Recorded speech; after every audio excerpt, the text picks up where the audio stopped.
former Colombian President Cesar Gaviria announced that he was breaking ties and will not join forces with radical left-wing candidate Gustavo Petro, following Petros' decision of naming Francia Marquez as the person who will be his vice president in case he ends up getting elected in the upcoming presidential elections here in Colombia.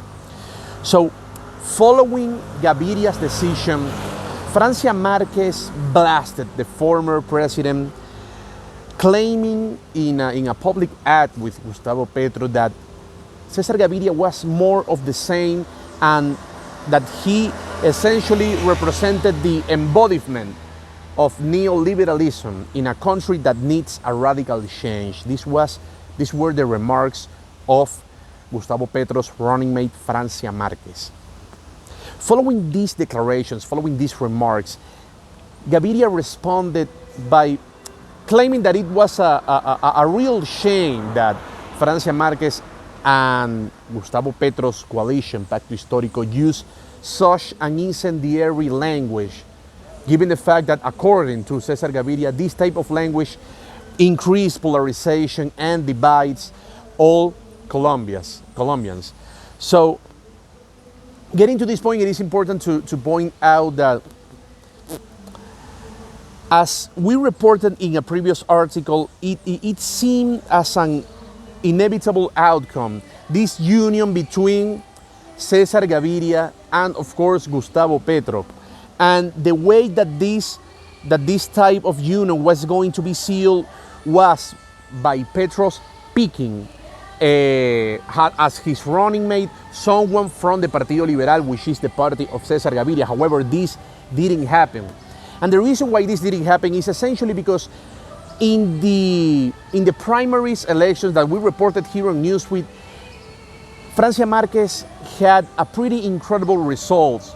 She ended up being she ended up achieving the second place of the Pacto Histórico primaries. The first place was won by Gustavo Petro, but she achieved the second place with almost 800,000 votes, which was way more than, for example, Sergio Fajardo, who was the winner of the coalition Centro Esperanza. So given this situation, there was a lot of pressure inside Petro's party and Petro's coalition, claiming that Francia Marquez had to be his running mate.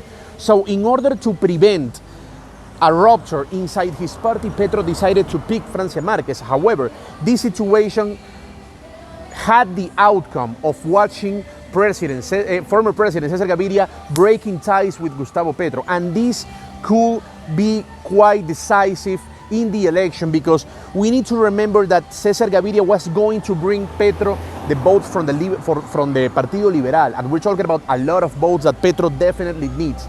So given this rupture, these are bad news for Petro, because it is almost a fact that Gaviria, it's not a fact, of course, it's not a fact. In politics, everything is quite unpredictable, but it is quite possible that Cesar Gaviria ends up joining with Fico Gutierrez, who seems to be the main candidate of the Colombian right. It is quite possible that Cesar Gaviria joins with Fico Gutierrez, given the fact that watching Cesar Gaviria join forces with the other candidate, who is Sergio Fajardo, is almost impossible, because they had a lot of public clashes over the last few weeks. So things are getting quite exciting here in Colombian politics, and this inevitable victory of Gustavo Petro, as many polls were predicting, seems it doesn't seem to be quite sure right now. So we're gonna see what is going to happen, and of course we will be reporting everything on this channel. Reporting from Medellin, Colombia, Luis Orozco, Newsweek.